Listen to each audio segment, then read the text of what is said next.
Assalamualaikum warahmatullahi wabarakatuh. Perkenalkan, nama saya Wanita Pramudia Wardani dengan NIM 5130325122. Baik, di sini saya akan menjelaskan tentang kafum abdomen. Baik, saya akan memulai untuk share screen. Baik, kafum abdomen. Kafum abdominopelvis. Rongga tubuh ada dibagi dua, ada kafum toraks dan kafum abdominopelvis. Untuk kafum abdominopelvis ada kafum abdomen dan kafum pelvis. Untuk kafum abdomen ada traktus gastrointestinal. Kemudian yang kedua traktus urinari. Kemudian untuk kafum pelvis ada organ reproduksi, traktus urinari, dan rektum. Kemudian ini untuk pembagiannya ada right midclavicula line dan left midclavicula line. Kemudian ada transumbilical plane dan median plane. Kemudian ada subcotal plane dan intertubercular plane. Baik, untuk media plane-nya pada garis tengah, kemudian untuk isi dari right midclavicula line ada epigastrik, ada hipokondrium dan lain sebagainya. Kemudian bagian regio abdomen dibagi 4 kuadran. Untuk yang pertama, kuadran kanan atas, kuadran kiri atas, kuadran kanan bawah, dan kuadran kiri bawah. Kemudian pembagian regio abdomen ada 9 regio. Untuk yang pertama ada epigastrium, hypochondrium sinistra, dextra, umbilicalis, lumbalis sinistra, lumbalis dextra, hypogastrium atau suprapubis, inguinal dextra, dan iliaca dextra, kemudian inguinal sinistra atau iliaca sinistra. Untuk lateral ada 3 musculus dan untuk ventral ada 2 musculus. Kemudian di sini ada beberapa bagian untuk yang hypochondrium sinistra, ada liver tip, ada stomach, pankreas, left kidney, spleen, large atau small intestine. Kemudian untuk lumbar sinistra ada colon descendant, kemudian small intestine dan left kidney. Kemudian untuk iliaca sinistra ada sigmoid colon, descending colon, and small intestine. Kemudian untuk hypochondrium dextra ada liver, right kidney, gallbladder, large or small intestine. Kemudian untuk lumbar dextra ada colon ascendant, small intestine, and right kidney. Kemudian untuk iliaca dextra ada appendix, ada cecum, ada colon ascendant dan small intestine. Kemudian untuk hypogastrium ada bladder, sigmoid colon, small intestine, and reproductive organ. Kemudian untuk umbilical region ada duodenum, small intestine, dan transverse colon. Kemudian untuk epigastrium region ada liver, ada stomach, kemudian ada spleen, ada duodenum, adrenal glands, dan pankreas. Kemudian dinding ventrolateral abdomen terdiri dari 6 lapis. Untuk lapisan paling atas kulit atau kutis, kemudian bawahnya ada subkutan atau lemak, itu ada fascia camper dan scarpa. Kemudian yang ketiga ada muskulatur, yang lateral, bagian lateral ada musculus obliquus abdominis externus atau moae. Kemudian yang kedua ada musculus obliquus abdominis internus atau moae. Kemudian yang ketiga ada musculus transversus abdominis atau MTA. Kemudian untuk yang ventral ada musculus rectus abdominis dan musculus pyramidalis. Ya, lanjut. Kemudian ada fascia transversa abdominis, kemudian jaringan prepitoneal, kemudian peritoneum parietal. Untuk musculus rectus abdominis dibungkus oleh rectus sheath. Dibagi dua, ada anterior dan posterior. Kemudian ini untuk beberapa organnya. Kemudian ini ada bagan atau rangkumannya. Ya, seperti tadi untuk lapisannya ada cutaneus, subkutan, muskular, fascia transversa abdomen, preperitoneal fat, kemudian peritoneum parietals. Untuk subkutan itu ada fascia camper, jaringan lemak atau fascia scarpa dan jaringan ikat. Kemudian untuk muskular ada lateral dan anterior. Untuk lateralnya ada moae, MTA. Untuk anterior ada musculus transversus abdominis dan musculus pyramidalis. Kemudian ini ada gambar dari kadaver. Baik, untuk muskulusnya, untuk lateral muskulusnya ada moae, dan MTA. Setiap muskulus memiliki tendon yang membentuk rectus sheath. Untuk anterior musculus, untuk musculus rectus abdominis dan musculus pyramidalis. Kemudian linea alba merupakan gabungan 3 aponeurosis, moae, dan MTA. Kemudian linea arcuata terletak di inferior umbilicus. Ini ada beberapa gambar.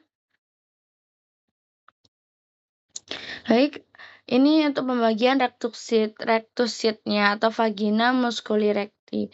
Untuk dibagi menjadi dua, ada lamina anterior dan posterior. Untuk lamina anterior itu 2/3 atas dan 1/3 bawah.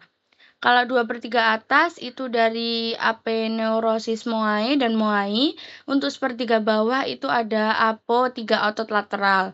Kemudian untuk lamina posterior itu dibagi menjadi dua juga, 2/3 atas dan 1/3 bawah. Untuk yang 2/3 atas ada dari apo moae dan MTA, kemudian 1/3 bawahnya tidak ada. Kemudian isi vagina musculi recti. Untuk isinya ada musculus rectus dan musculus pyramidalis. Kemudian arteri epigastrika superior dan arteri epigastrika inferior. Untuk arteri epigastrika superior itu ada lanjutan dari arteri epigastrika superior itu lanjutan dari arteri mamaria interna atau arteri torakika interna. Untuk arteri epigastrika inferior itu berasal dari arteri iliaca eksterna. Cabangnya jadi arteri keramasterika atau arteri spermatika eksterna. Kemudian lipatan peritoneum parietalis di dinding ventroabdomen itu ada plica umbilicalis mediana yang berisi chorda urachus, bagian vesika urinaria yang telah obliterasi. Kemudian ada plica umbilicalis medialis yang berisi chorda arteri umbilicalis Kemudian ada plica umbilicalis lateralis yang berisi fasa epigastrika inferior. Kemudian ada ligamen teres hepatis yang berisi chorda vena umbilicalis. Kemudian yang terakhir ada trigonum Hasselbalch. Itu yang berasal dari locus minorus resistent atau hernia inguinalis direct. Kemudian dinding ventral abdomen ini tampak dorsal. Ada plica umbilicalis mediana, yaitu ada ligamen vesicumbilicalis medialis yang berisi chorda urachus atau saluran kencing. Kemudian untuk plica umbilicalis medialis, ada ligamen vesicumbilicalis lateral yang berisi chorda arteri umbilicalis atau cabangnya dari arteri iliaca interna. Kemudian ligamen teres hepatis, isinya ada chorda vena umbilicalis yang dibungkus oleh peritoneum, yang dimana itu dari ligamen falciformis hepatis. Kemudian untuk plica umbilicalis lateral, itu isinya ada falsa epigastrika inferior. Falsa epigastrika inferior membentuk batas lateral trigonum inguinal atau Hasselbalch. Kemudian trigonum inguinal Hasselbalch itu untuk batas lateralnya ada fasa epigastrika inferior. Kemudian untuk batas medialnya itu ada tepi lateral musculus rectus. Kemudian untuk inferiornya dari ligamen inguinal. Kemudian dasar conjoint tendon atau gabungan aponeurosis moai dan MTA. Maaf. Kemudian trigonum inguinal Hasselbalch itu dilewati oleh hernia inguinalis medial. Kemudian kanalis inguinalis. Kanalis inguinalis itu untuk yang superior ada yang bagi menjadi 4. Ada superior, inferior, medial, dan dorsal. Untuk bagian paling atas atau superior ada anulus inguinal, lateral, profundus, internus, atau preperitonealis. Kemudian untuk bagian inferior ada ligamen inguinalis. Kemudian untuk yang medial ada anulus inguinal medial, superficialis, externus, subcutaneous. Untuk bagian dorsal ada MTA, ada fascia transversa abdomen, kemudian conjoint tendon. Untuk isinya ada funiculus spermaticus atau ligamen teres uteri pada wanita dan nervus ilioinguinalis. Kemudian untuk kanalis inguinalis itu sudah ada sejak lahir. Kemudian merupakan locus minoris resisten bagi laki-laki sehingga sering mengakibatkan hernia inguinalis indirect. Kemudian untuk funiculus spermaticus itu ada berisi beberapa arteri dan ramus.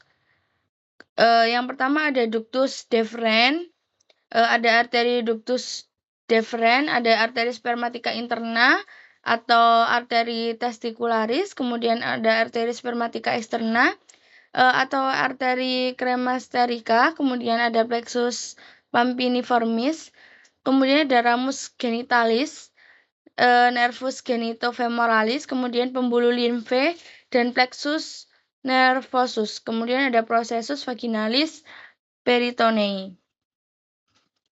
Kemudian di sini ada testis yang dimana ini ada yang normal, kemudian ada congenital hydrocele, kemudian hydrocele of the cord, incomplete hernia dan complete hernia.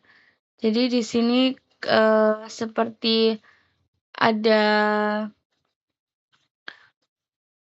Kemudian hernia inguinalis itu ada 2 macam. Untuk yang pertama ada hernia inguinalis indirecta, lateralis, dan directa dan medialis. Ada gambar-gambarnya. Kemudian dinding posterior abdomen, ada musculus quadratus lumborum atau ligamen arcuatum lateral. Kemudian ada corpus vertebra lumbalis 1 sampai 5. Kemudian ada musculus psoas major et minor atau ligamen arcuatum medial, ada crus diafragma dextra dan sinistra atau ligamen arcuatum mediana, kemudian ada diafragma dan atau prenicus. Kemudian persarafan pada dinding dorsal abdomen itu ada beberapa saraf atau nervus. Yang pertama ada nervus subcosta, kemudian nervus iliohypogastricus, ada nervus ilioinguinalis, kemudian nervus genitofemoralis, kemudian ada nervus cutaneus femoralis lateralis dan nervus femoralis. Oke, ini untuk gambarnya. Kemudian peritoneum. Peritoneum itu ada 2 lapisan parietal, dinding abdomen dan diafragma. Dan untuk visceralnya ada melekat pada organ. Kemudian yang melekat dari dinding dorsal abdomen ke organ. Itu peritoneum itu melekat dari dinding dorsal abdomen ke organ. Untuk fungsinya, untuk peritoneum itu menahan organ pada tempatnya, kemudian tempat penyimpanan lemak dan tempat masuknya vasa dan nervus menuju ke organ. Ini beberapa gambarnya. Di sini ada potongan di atas linea arcuata. Jadi di sini untuk aponeurosis musculus obliquus internus abdominis terbelah untuk membentuk lapisan anterior dan posterior fascia rectus. Untuk aponeurosis musculus obliquus externus abdominis bersatu dengan lapisan anterior fascia. Kemudian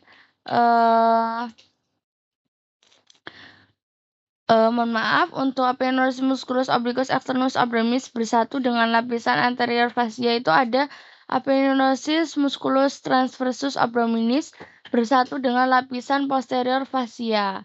Untuk lapisan anterior dan posterior fascia rectus bersatu di bagian medial dan membentuk linea alba. Kemudian aponeurosis musculus obliquus internus abdominis tidak terbelah pada tingkatan ini, namun berjalan seluruhnya ke anterior, ke musculus. Jadi ada bagian anterior itu, jadi aponeurosisnya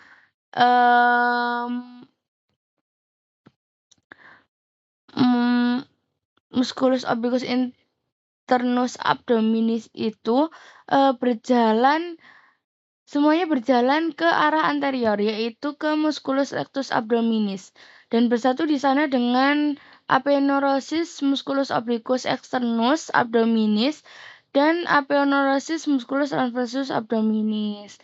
Jadi karena itu bagian posterior fascia rectus di bawah linea arcuata dan tidak berdinding dan hanya tersusun atas fascia transversalis.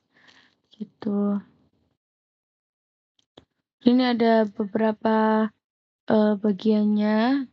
Ada diafragma, ada peritoneum parietal, di sini ada hepar, kemudian ada omentum minus, kemudian ada vena porta dan arteria hepatica propria pada tepi kanan omentum minus.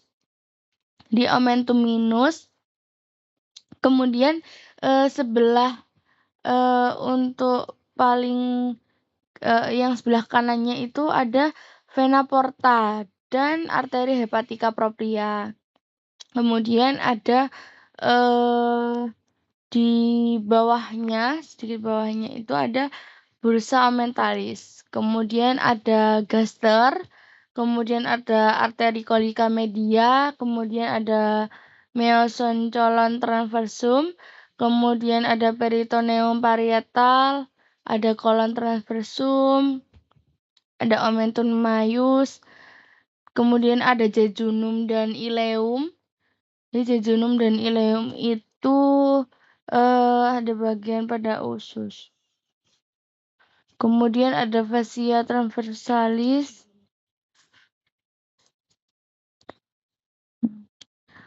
Jadi bagian jejunum dan ileum itu jadi pada usus. Kemudian ada ligamen umbilikal medianum dan lain sebagainya. Baik, saya cukupkan. Selanjutnya dilanjutkan oleh teman saya. Sebelum saya mengakhiri, apakah ada pertanyaan? Pandita mau tanya. Iya, tanya apa? Jadi perbedaannya organ apa? Pandita mau tanya. Ya. Jadi perbedaannya intraperitoneal sama retroperitoneal itu apa ya? Jadi untuk intraperitoneal itu organ yang diselubungi oleh peritoneum secara penuh. Jadi contohnya ada lambung, hati, limfa. Itu peritoneumnya itu kayak menyelimuti gitu loh. Tapi full, penuh semuanya. Untuk kalau retroperitoneal itu organ yang terletak di belakang peritoneum. Jadi kayak ginjal, pankreas itu nggak diselubungi oleh peritoneum. Jadi letaknya itu di belakangnya peritoneumnya, bukan di dalamnya peritoneum. Jadi nggak diselubungi. Itu apakah cukup menjawab? Berarti yang di dalamnya apa?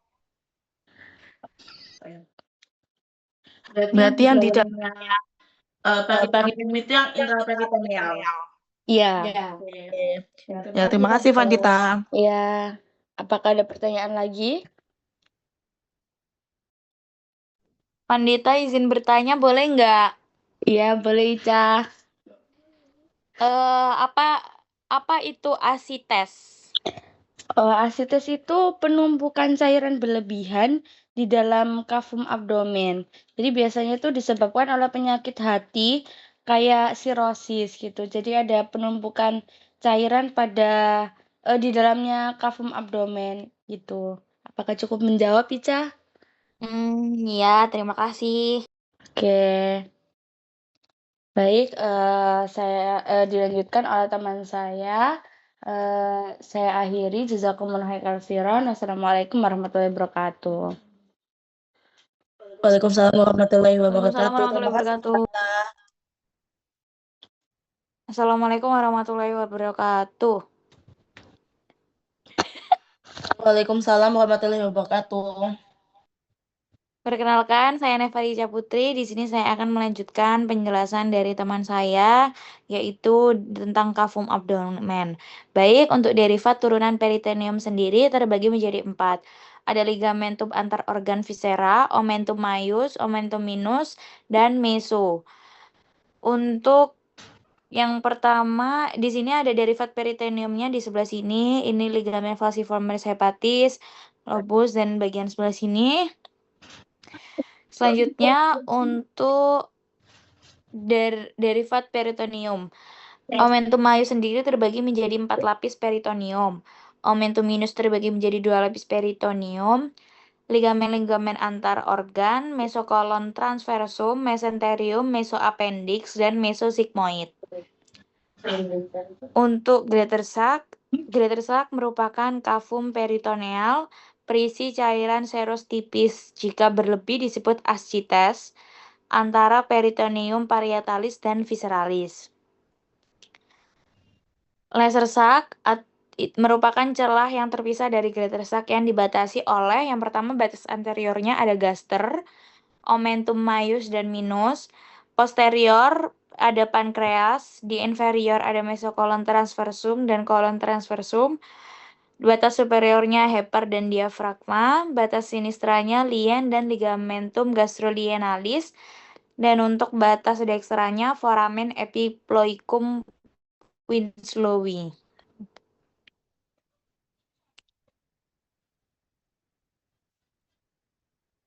Selanjutnya untuk sak atau ruangannya, yang pertama ada greater sac cavum peritoneum, antara peritoneum dan visceral, berisi cairan yang tipis. Selanjutnya, ini yang tadi saya jelaskan untuk foramen epiploikumnya, untuk batas-batas di ventralnya ada ligamentum hepatoduodenal, omantum minus, di caudalnya ada duodenum kranial, di kranialnya ada heparlobus caudatus, dorsalnya ada vena cava inferior. Ini untuk batas-batas yang sudah saya sebutkan tadi dari ventral, caudal, kranial, dorsal, sinistra, dan dextra. Selanjutnya organ-organ di abdomen. Yang pertama ada organ abdomen sendiri itu terbagi menjadi dua. Ada organ intraperitoneal, yang mana organ ini tuh 2/3 lebih itu dilapisi peritoneum. Jadi bagi 2/3 bagian dari organ ini tuh dilapisi oleh peritoneum. Untuk organ ekstraperitoneal itu setengahnya itu kurang dilapisi peritoneum. Nah, nanti dari organ ekstraperitoneal terbagi menjadi retroperitoneal dan subperitoneal. Untuk organ di retroperitoneal sendiri ada pankreas kecuali cauda, duodenum kecuali pars kranial, kolon ascendens dan descendens, ren suprarenalis, ber area atau area nut, pars afixa hepatis. Untuk organ subperitonealnya ada organ pelvis. Ya, Ica, terima kasih. Selanjutnya digestive system, organ-organ berongga dan fungsi digestif. Sistem digestif terdiri atas dua bagian. Yang pertama ada organ berongga atau hollow organ sebagai saluran cerna, aksesoris glandular organs atau organ padat sebagai kelenjar cerna. Digestive system, hollow organnya oris, faring, esophagus, gaster, intestinum tenue, intestinum crassum. Untuk aksesori organnya ada gigi,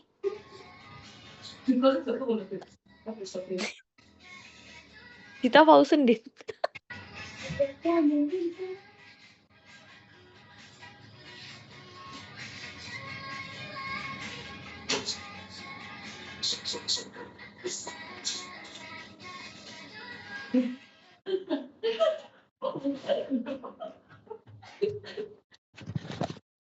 Mulai. Aksesori organ itu ada teat, tongue, salivary glands, vesica velea, hepar, dan pankreas. Berikut untuk hollow organnya, organ pencernaan manusia itu berawal dari cavum oris, lalu lanjut ke faring, esophagus, lanjut ke gaster, lanjut ke duodenum, jejunum, ileum, kolon ascendens, kolon transversum, kolon descendens, kolon sigmoid, dan rektum, ampula anal, dan yang terakhir di anus. Duodenum, jejunum, dan ileum merupakan bagian usus halus atau disebut juga dengan enterik atau enteral. Cecum hingga rektum merupakan bagian usus besar atau disebut juga dengan kolon. Istilah intestinum merupakan gabungan enterik dan kolon.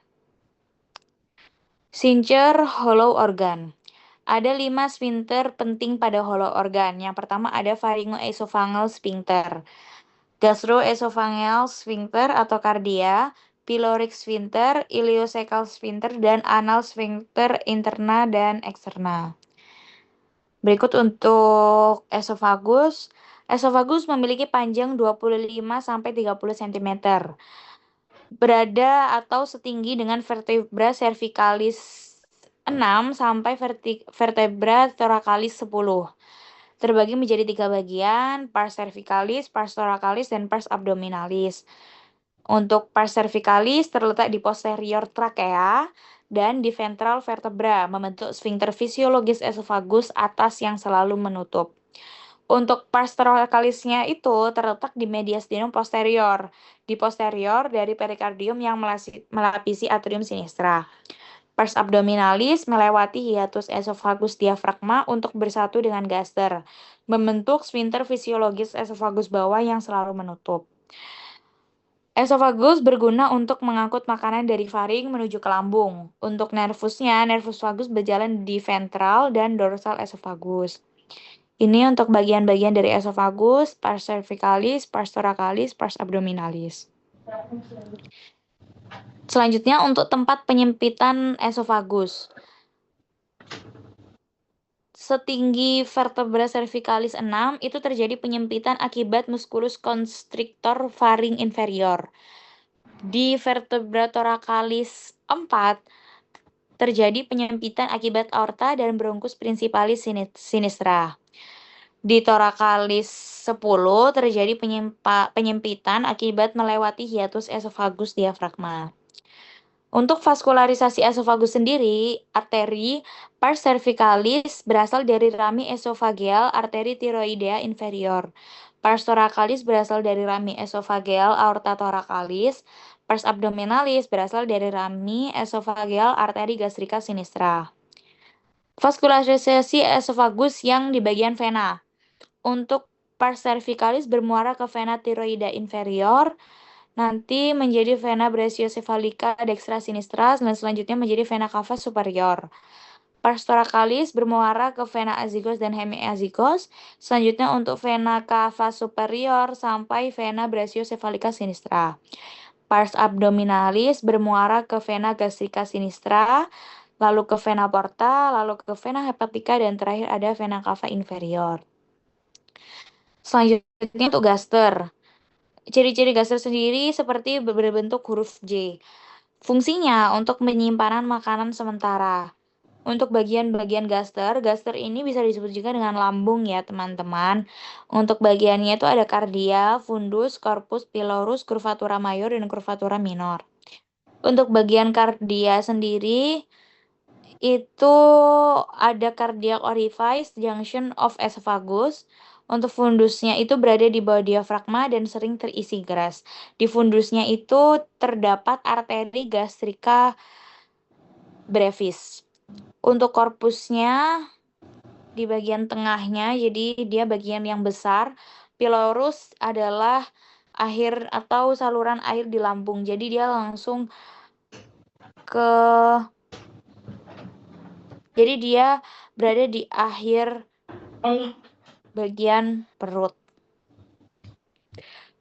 Di curvatura mayor itu ada arteri vena gastroomentalis dextra dan sinistra. Di curvatura minor ada arteri vena gastrika dextra dan sinistra. Ini untuk bagiannya.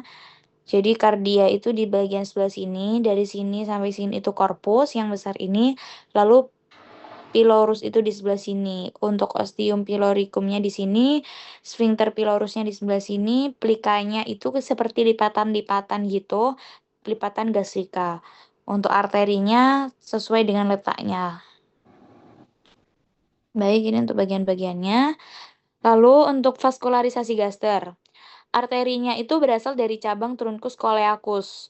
Jadi yang pertama ada arteri gastrika sinistra, ada arteri hepatica communis, nanti terbagi menjadi dua, arteri hepatica propria, arteri gastrika dextra, dan arteri gastroduodenalis menjadi arteri gastroepiploica dextra. Yang ketiga, arteri lienalis mempunyai dua cabang. Yang pertama cabangnya gastroepiploica sinistra, yang kedua cabangnya arteri gastrika brevis. Vena mengikuti arteri. Semua akan bermuara pada vena porta hepatica. Ini untuk inilah. Ini lambungnya. Selanjutnya ada intestinum tenue. Merupakan bagian terpanjang di sistem G1, tempat reaksi enzimatis dan absorb makanan atau penyerapan makanan. Gerak peristaltiknya menyebabkan pengosongan makanan di usus halus selama 3-6 jam. Panjangnya mencapai 2,6 sampai 6 meter. Untuk batasan-batasan dari intestinum tenue, yang pertama dari sphincter pylorus sampai bagian cecum. Pembagiannya duodenum yang 5%-nya itu proksimal, jejunum 40% di tengah, ileum 60% distal. Selanjutnya untuk duodenum. Duodenum disebut juga dengan usus 12 jari. Berbentuk huruf C dengan pankreas berada di lekukan di dalamnya. Terletak di region umbilicalis, di dorsal gaster dan kolon transversum. Pada lapisan dalam terdapat lipatan otot disebut plica semicircularis Kerkring. Terbagi menjadi 4 bagian. Ada pars cranialis, pars descendens, pars horizontal atau transversal, dan pars ascendens. Untuk pars cranialisnya itu ada intraperitoneum, pars descendennya retroperitoneum, pars horizontalnya retroperitoneum juga, dan pars ascendensnya juga retroperitoneum. Ini untuk duodenumnya ada ligamen traits. Untuk vaskularisasi dari duodenum sendiri, arterinya itu merupakan cabang dari arteri gastroduodenalis menjadi arteri pancreaticoduodenalis superior anterior dan superior posterior. Untuk cabang yang kedua berasal dari arteri mesenterica superior menjadi arteri pancreaticoduodenalis inferior anterior dan inferior posterior. Vena mengikuti arterinya, semua akan bermuara pada vena porta hepatica. Selanjutnya untuk jejunum dan ileum. Letak seluruhnya intraperitoneal oleh mesenterium. 2/5 intestinum tenue, jejunum, 3/5-nya ileum, tidak ada batas, jejunum bagian oral, ileum bagian anal. Untuk ileum sendiri terletak di bagian hipogastrik region. Dindingnya tipis dan sedikit vaskular, pelika semisirkularisnya jarang atau sedikit. Mesenteriumnya itu ada arteri arkaden yang rapat dan arteri rekta yang pendek. Lumennya lebih sempit dan sering terisi, limfositnya plekupeyer atau terkumpul. Selanjutnya untuk jejunum terletak di umbilical region, dindingnya tebal dan banyak vaskularisasi, pelika semisirkularisnya padat atau banyak, mesenteriumnya ada arteri arkade renggang dan arteri rektanya yang panjang, lumennya lebih luas, sering kosong, untuk limfositnya soliter atau rata. Vaskularisasinya berasal dari arteri mesenterica superior. Arteri-arterinya yaitu pancreaticoduodenalis inferior, arteri jejunalis, arteri ilealis, arteri colica media, arteri colica dextra, dan arteri ileocolica. Baik, untuk pembagian-pembagiannya. Selanjutnya intestinum crassum. Pembagiannya ada cecum, appendix vermiformis, colon, ascending transverse descending sigmoid, rectum, anal kanal. Intestinum carisum sebagian besar tertutupi oleh omentum maius, diikat oleh mesokolon atau intraperitoneum, memiliki lipatan otot disebut plica semilunaris, memiliki ciri khusus yang tidak dimiliki intestinum tenue, yaitu haustra, taena coli, appendix epiploica. Struktur khususnya tenia coli yang pertama, 3 longitudinal strip, libera, omentalis, mesosolica, thickenings of lingotidual muscle layer, maintain muscle tone. Haustra coli, sulky divisions, appendix epiploica, fat fillet pouch of visceral peritoneum, hang from the intestine. Ini untuk cecum dan appendix vermiformisnya.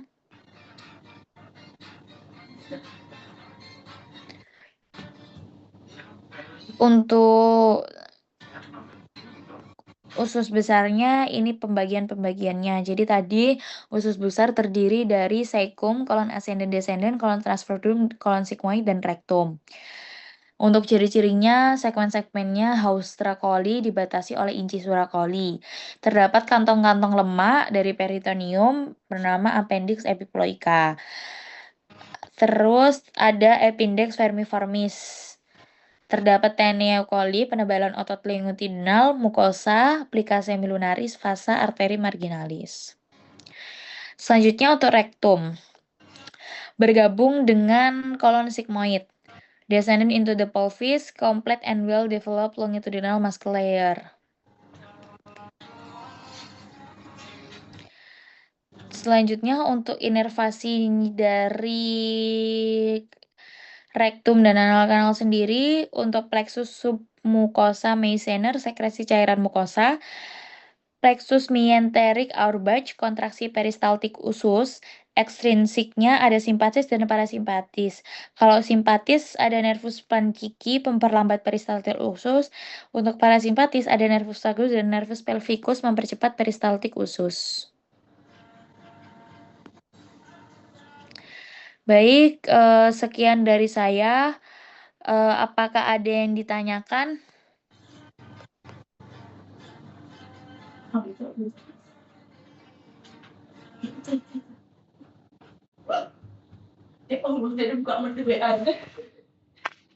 Tiga mulai.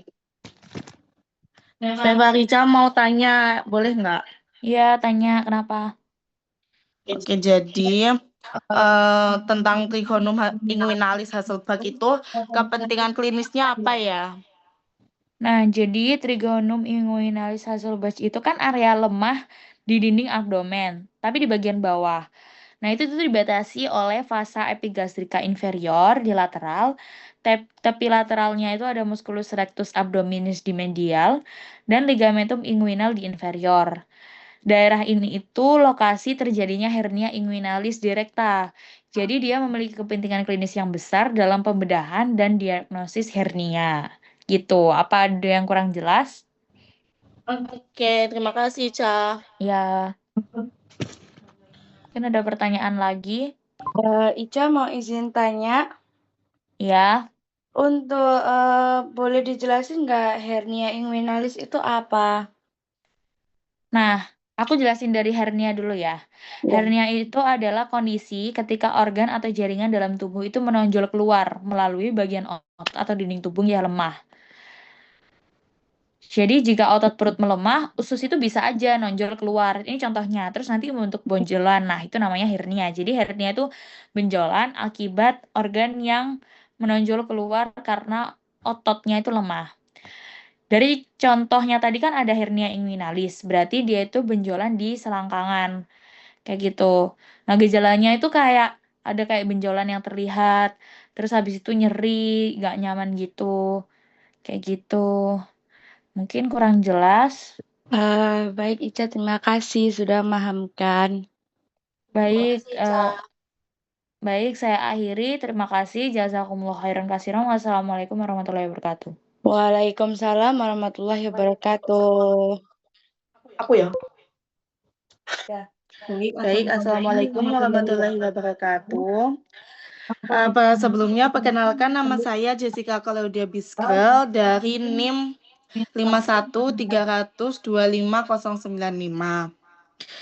Jadi di sini saya akan menjelaskan tentang aksesoris digestif organ. Jadi organ aksesoris. Jadi organ aksesorius itu ada dua struktur. Struktur yang pentingnya itu ada dua, yaitu yang pertama ada hepar sama pankreas. Nah, arah aliran empedunya itu gini, dari kapiler empedu, kemudian ke intralobular bile duct, terus kalau ada ya, itu ke kanal Herring, kemudian ke ductus interlobularis, kemudian ke ductus hepaticus dextra atau sinistra, kemudian ke ductus hepaticus communis, dan ke ductus siticus atau ductus choledocus. Nah, kemudian dari ductus siticus ini dia itu mengandung empedu atau ductus choledocus. Nah, terus untuk arah aliran oksigen pankreas itu ke ductus pancreaticus yang mayor, itu kemudian bercabang dua menjadi ductus tenoni dan ampulla veterini. Jadi dia cabangnya ada dua, yaitu ductus tenoni sama ampulla veterini. Kemudian itu gabungan dari gabungan ductus choledocus dan ductus pancreaticus mayor. Jadi ductus tenoni sama ampulla veterini ini gabungan ductus choledocus dan ductus pancreaticus mayor. Kemudian membahas hepar. Hepar itu dia itu organ metabolisme utama. Kemudian organ pencernaan terbesar. Kemudian dia kelenjar terbesar tubuh, kemudian intraperitoneal, dan dia itu terletak di region hipokondrium dekstra dan epigastrium. Jadi dia itu sangat penting ya, hepak itu atau hati itu sangat penting untuk metabolisme utama, pencernaan terbesar, kemudian ada kelenjar terbesar tubuh, kemudian intraperitoneal,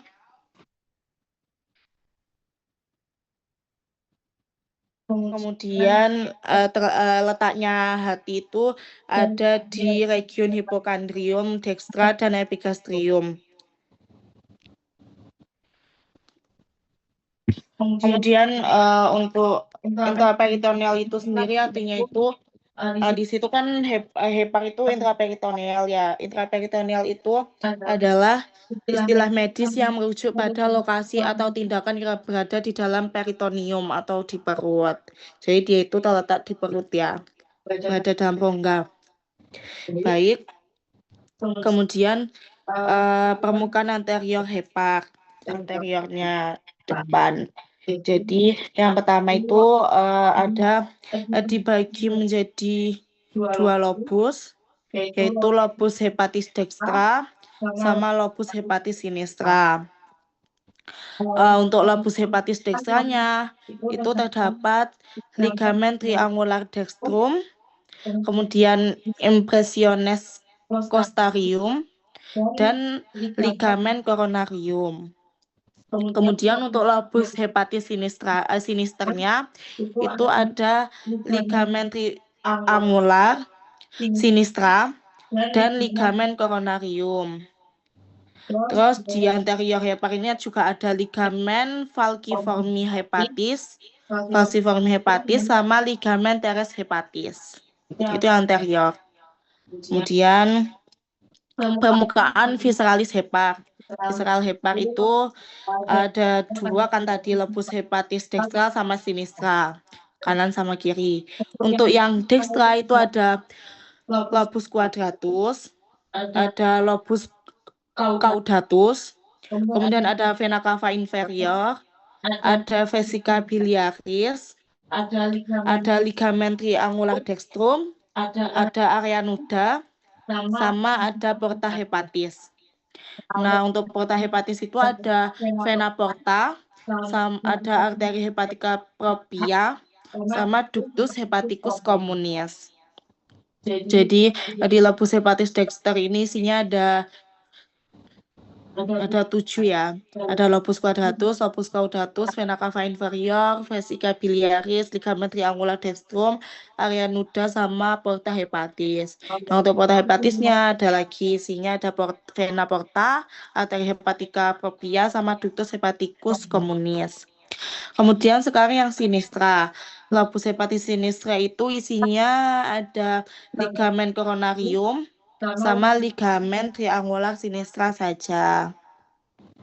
Udah baik. Ini ada untuk ligamen triangular itu yang di atas ini. Kemudian ligamen teres itu ke vena umbilicus, ligamentum venosus.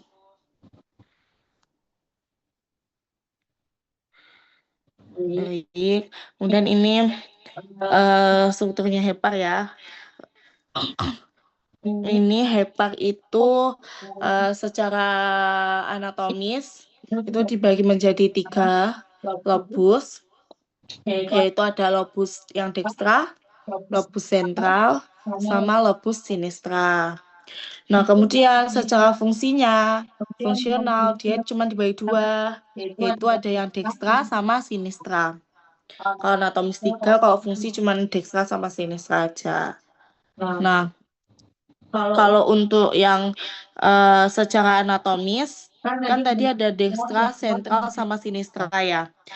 Nah, sinistranya itu terbagi menjadi 4, yaitu untuk lobus sinistra itu ada ciri-cirinya itu ada 4, yaitu ujungnya menjadi appendix fibrosa hepatis, Kemudian terdapat benjolan tuber omentalis. Kemudian antara lobus caudatus dan lobus sinistra. Kemudian dengan lobus quadratus terdapat ligamen teres hepatis. Kemudian di ligamen teres hepatis itu ada derivat vena umbilicalis dan dibungkus oleh ligamen falciformis hepatis peritoneum. Nah, ligamen falciformis hepatis ini, peritoneum ini ada dua ligamen lagi, yaitu ligamen coronaria anterior sama ligamen coronaria posterior. Itu gabungan dari ligamen triangular dextra dan sinistra.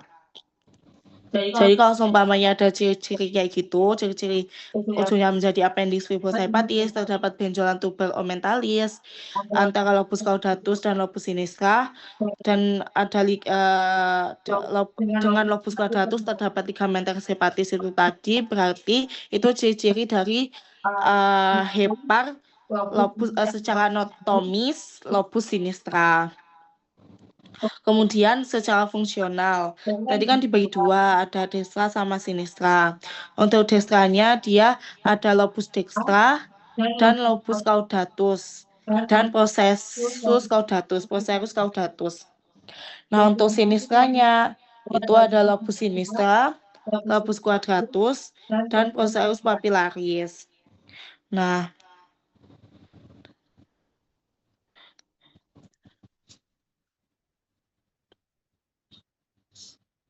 kemudian untuk tambahan, ini tambahannya secara anatomis, lobus dextra dan lobus sentral itu membentuk fisura sagittal.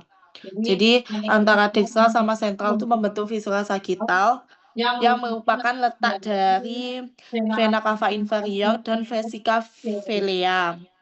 Kemudian untuk lobus centralis dan lobus sinistranya, dia membentuk fisura sagittal sinistra yang merupakan letak dari lobus quadratus ke visum horizontal dan lobus quadratus. Untuk lobus quadratusnya yang ke visum horizontal itu ada vena porta, arteri hepatica propria, dan ductus choledocus. Untuk lobus quadratusnya ada procerus papillaris sama procerus caudatus. Kemudian vesica velea atau biliaris atau empedu itu ada kolum, corpus sama fundus. Nah, untuk saluran empedu di sini itu ada ductus hepatica dextra ke sinistra, ada ductus hepatica communis, ductus cysticus, sama ductus choledocus. Kemudian ada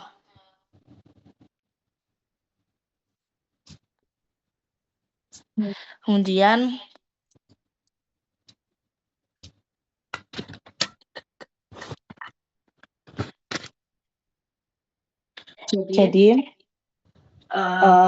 di sini itu ada hepatic duct atau ductus hepaticus. Jadi di sini aku mau ngejelasin dulu tentang saluran jalur yang membawa empedu dari hati sampai ke usus 12 jari ya. Jadi yang pertama itu kan ada ductus hepaticus. Nah, fungsi utama dari ductus hepaticus tadi itu membawa empedu yang diproduksi oleh hati kan, oleh hepar. Nah, terus di dalam hati itu, empedu itu dikumpulkan dari saluran kecil lalu membentuk lobus kanan hati dan lobus kiri hati. Kemudian kedua saluran ini bergabung membentuk ductus hepaticus communis. Jadi hepatic duct ini adalah jalur awal empedu dari hati. Jadi hepatic duct, ductus hepatica itu jalur awal empedu dari hati. Kemudian yang kedua ada cystic duct atau ductus cysticum. Dia itu menghubungkan kantong empedu dengan hepatic duct, dengan hepatica ductus hepaticus. Jadi ductus cysticum ini dia menghubungkan antara kantong empedu sama ductus hepaticus. Dia itu memiliki dua fungsi penting, yaitu mengalirkan empedu dari hati ke kantong empedu untuk disimpan. Kemudian dia itu juga mengalirkan empedu dari kantong empedu untuk kembali ke saluran empedu utama saat dibutuhkan. Jadi bisa untuk menyimpan dan juga untuk bisa mengembalikan ke saluran empedu utama. Nah, untuk kantong empedu sendiri itu fungsinya untuk menyimpan dan memekatkan empedu. Kemudian yang ketiga ada common bile duct atau ductus coledocus. Common bile duct itu ductus coledocus. Nah, ductus coledocus ini terbentuk dari gabungan ductus coledocus sama ductus cysticum. Jadi dia gabungan dari antara ductus coledocus sama ductus cysticum. Kemudian dia itu saluran utama empedu. Fungsinya dia untuk membawa empedu menuju duodenum atau usus 12 jari. Biasanya muaranya itu bersama saluran pankreas di papilla duodeni mayor. Jadi di papilla duodenum mayor. Kemudian empedu yang masuk ke duodenum itu fungsinya untuk membantu pencernaan lemak sama mempermudah penyerapan vitamin larut lemak. Gitu. Jadi lanjut kemudian sekarang ke pankreas ya. Jadi pankreas ini bersifat endokrin dan eksokrin. Dia itu memiliki ductus pancreaticus wirsunghi yang bergabung dengan ductus coledocus. Nah, dibagi bagian-bagiannya itu dibagi ada kaput yang terletak di cekungan duodenum, kemudian ada kolum, ada korpus, letaknya di superiornya, berjalan ke arteri lienalis, kemudian ada cauda. Vaskularisasinya itu dari arteri mesentaris superior dan arteri lienalis. Nah, untuk aliran vena berakhir pada vena porta melalui vena lienalis. Baik, kemudian ini kan untuk pankreas ada both exocrine and endocrine gland, yang artinya pankreas itu bekerja sebagai kelenjar eksokrin dan kelenjar endokrin. Nah, untuk kelenjar eksokrin, dia itu menghasilkan enzim pencernaan. Nah, untuk endokrin sendiri, dia itu menghasilkan hormon. Nah, kemudian di situ ada fungsi eksokrin.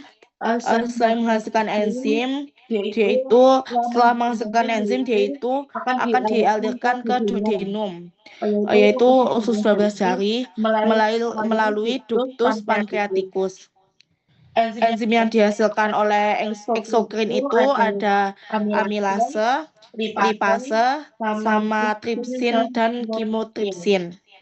Untuk amilase itu untuk mencerna karbohidrat, lipase mencerna lemak, tripsin dan kemotripsin itu untuk mencerna protein. Nah, kemudian fungsi endokrin itu dia itu dilakukan oleh pulau Langerhans yang menghasilkan hormon yang langsung masuk ke darah. Nah, yang dihasilkan itu ada insulin sama glukogen. Untuk insulin menurunkan kadar gula darah, glukogen menaikkan kadar gula darah. Kemudian ada di sini secondarily retroperitoneal kan. Itu pankreas termasuk organ retroperitoneal yang artinya awalnya berada dalam peritoneum saat perkembangan embrio. Kemudian dia melekat ke dinding posterior abdomen. Kemudian ada lokasi pankreas. Lokasi pankreas itu terletak di lekukan duodenum ke bagian kepala pankreas. kemudian memanjang ke kiri hingga mencapai limpe. Kemudian bagian pankreas itu tadi ada kepala, badan, sama ekor. Kalau untuk kepalanya di dalam kurva duodenum, badannya melintang ke abdomen, dan ekornya mendekati limpa.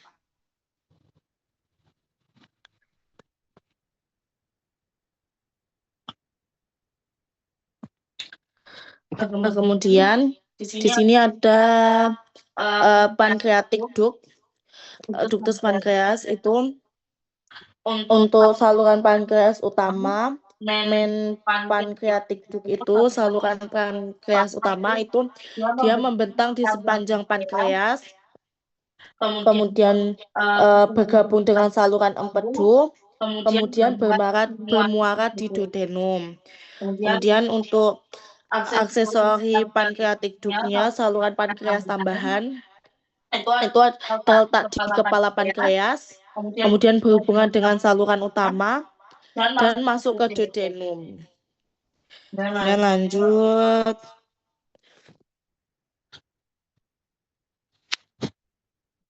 Baik, kemudian aku di sini membahas tentang spleen. Spleen itu artinya limpa. Nah, untuk karakter umumnya limpa itu dia organ limfoid terbesar dan sangat vaskular.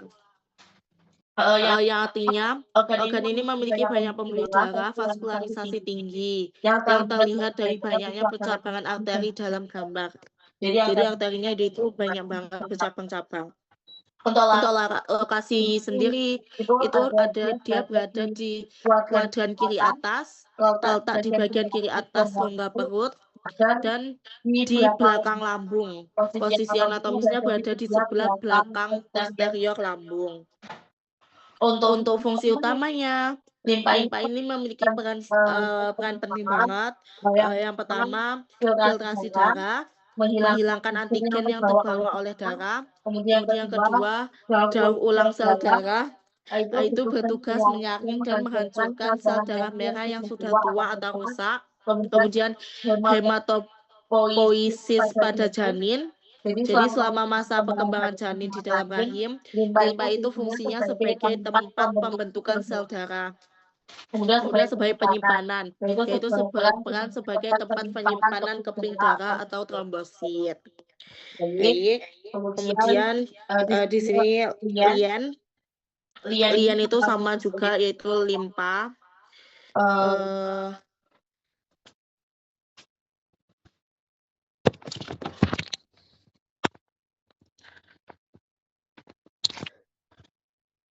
Jadi lien itu tadi sama kayak limpa.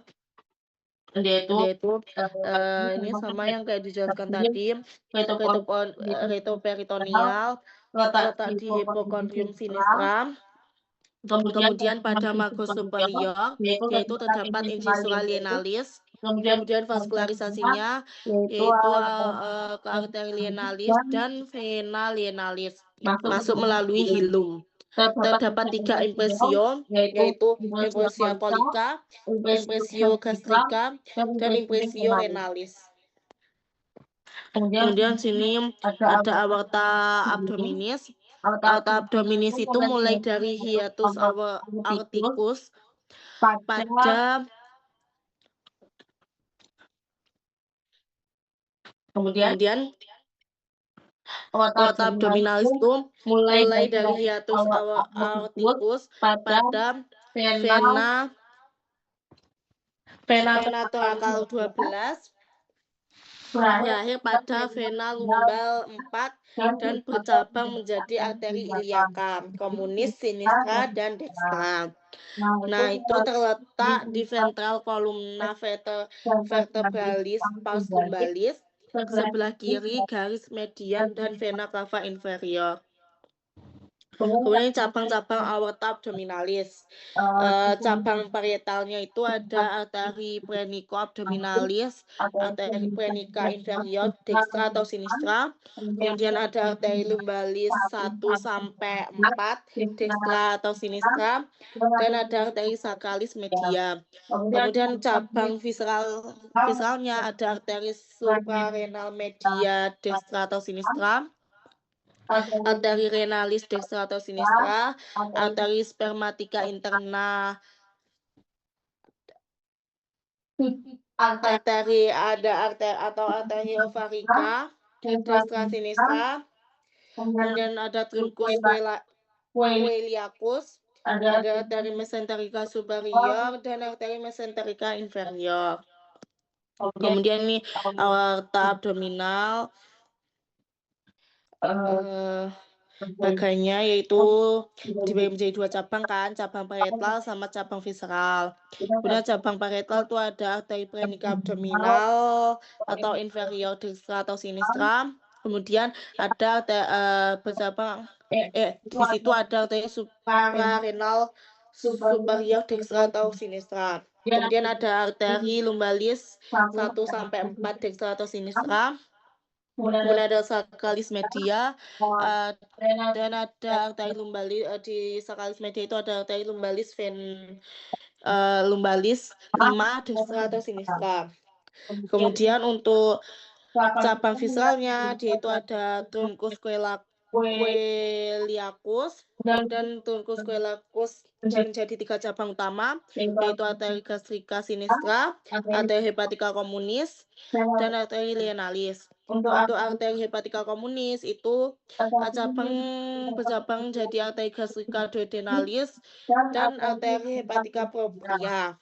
Untuk arteri gastroduodenalis itu ada bercabang jadi arteri gastromentalis dan arteri pancreatico duodenalis superior. Untuk arteri hepatica propria bercabang jadi arteri gastrica dextra, arteri hepatica sinistra, dan arteri hepatica dextra. Arteri hepatica dextra bercabang menjadi arteri cistica. Kemudian untuk cabang visceralnya itu kemudian ada suprarenal media dextra dan sinistra. Kemudian arteri renalis dextra sinistra bercabang menjadi arteri suprarenal inferior dextra atau sinistra. Kemudian ada arteri gonadal dextra atau sinistra bercabang menjadi arteri testikular dan arteri ovarica. Kemudian ada arteri mesenterica superior menjadi 6 cabang, yaitu arteri pancreatico duodenal inferior, arteri jejunalis, arteri ilealis, arteri iliocaecalis, arteri colica dextra, arteri colica media. Kemudian ada arteri mesenterica inferior bercabang menjadi arteri colica sinistra, arteri sigmoida, dan arteri rectalis superior. Arteri rectalis superior bercabang menjadi arteri hemorrhoidalis superior. Baik, kemudian di sini ada catatan klinisnya. Catatan klinis aneurisma aorta itu adalah benjolan pada dinding aorta atau lemahnya dinding aorta. Yang pertama ada aneurisma aorta abdominal, aneurisma aorta torakal, sama aneurisma aorta torakoabdominal. Jadi ada 3 aneurisma aorta, ada di abdominal, torakal, sama torakoabdominal.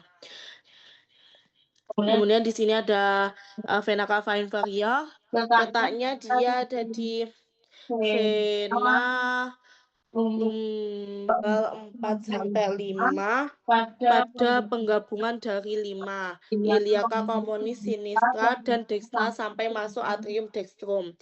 Vena iliaca communis sinistra jauh lebih panjang. Nah, terletak sedikit ke kanan dari garis median ventral dari kolumna vertebralis dan musculus major dextra. Nah, kemudian vena cava inferior ini menerima aliran darah dari ada 2 dari cabang parietalis sama cabang visceralis. Cabang parietalis itu ada vena plenica inferior dextra atau sinistra dan vena lumbalis. Untuk cabang visceralnya ada vena hepatica, vena renalis dextra atau sinistra, vena suprarenalis dextra, sama vena spermaticus interna atau ovarica dextra. Kemudian untuk catatan klinisnya lagi, untuk sindrom vena cava inferior adalah kompilasi gejala yang dihasilkan dari obstruksi vena cava inferior disebabkan oleh kompresi patologis atau trombosis di dalam vena itu sendiri atau akibat kompresi janin di rahim. Kemudian vena abdomen. Semua vena abdomen itu mengikuti arterinya bermuara ke vena cava inferior, kecuali ada vena suprarenal inferior sinistra ke vena renalis sinistra. Kemudian ada vena testiculo-thoracika sinistra. Kemudian ada vena sacralis media ke vena iliaca communis sinistra. Kemudian ada vena porta hepatica ke hepar, masuk ke jaringan hati, kemudian ke vena hepatica, kemudian ke vena cava inferior. Nah, untuk vena porta hepatica itu ada ke vena mesenterica superior, vena renalis ke vena mesenterica inferior, kemudian vena gastrica dextra atau sinistra ke atau vena coronaria ventriculi ke ramus esophagus. Kemudian ada vena paraumbilicalis. Kemudian untuk anastomosis porta atau porta cavanya itu satu di esophagus, kemudian di umbilicalis, di rectum, dan di retoperitoneal. Kemudian di sini ada cirrhosis hepatis. Jadi cirrhosis hepatis itu peningkatan tekanan vena porta ke varises esophagus, varises sekitar umbilikus, varises anus atau hemoroid, dan ascites. Untuk varises esophagus itu ada hematemesis, memelina. Untuk varises sekitar umbilikus itu kaput medusa. Ini contoh dari cirrhosis hepatis. Kemudian sekian penjelasan dari saya, kurang lebihnya mohon maaf. Apakah ada yang mau ditanyakan? 1, 2, 3. Jessica, boleh tanya nggak? Ya, silakan. Peran hepar sama hubungannya dengan sistem porta apa? Oke, baik. Jadi aku jelasin lagi. Kan tadi itu organ metabolita besar. Yang perannya dia itu dalam detoksifikasi, mendetoks tubuh. Kemudian ada metabolisme nutrisi, dan produksi empedu. Nah, darah itu dari saluran cerna kan masuk ke hepar, masuk ke hati, itu melalui vena porta hepatica sebelum dialirkan kembali ke vena cava inferior. Jadi dia ke vena porta hepatica dulu.